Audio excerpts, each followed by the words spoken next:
আপনাদের মাধ্যমে অনুরোধ যেমন করব, আমরা এর বিরুদ্ধে তীব্র আন্দোলনও গড়ে তুলব। এটা কোনোভাবেই মেনে নেওয়া যায় না।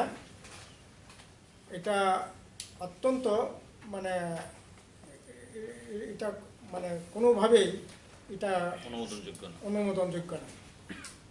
সেকেন্ড হলো, আসলে এটা এর সেই ক্ষমতা নয়, শুধু ক্ষমতা হ্রাস করা নয় শুধু, এখন দেখছি এখন তো এই যে উপজাতি কল্যাণ দপ্তর, এটা নাম পরিবর্তন করে এখন কি জনজাতি কল্যাণ দপ্তর করা হয়েছে। নতুন বোতলে পুরান মত। যাই হোক, যেই করুক, ক্ষমতা তো দিবে না, কিন্তু ক্ষমতা তো দেওয়ার দূরের কথা।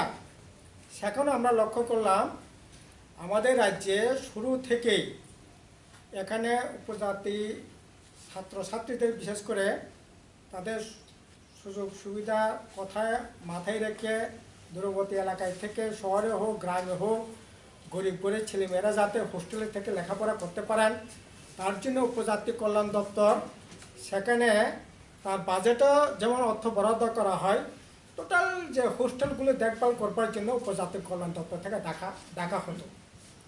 কিন্তু ইদানিং জানা যাচ্ছে যে এটা নাকি এখন উপজাতি কল্যাণ বা জনজাতি কল্যাণ দপ্তরের হাতে থাকবে না, এটা শিক্ষা দপ্তরের হাতে নাকি নিয়েছে।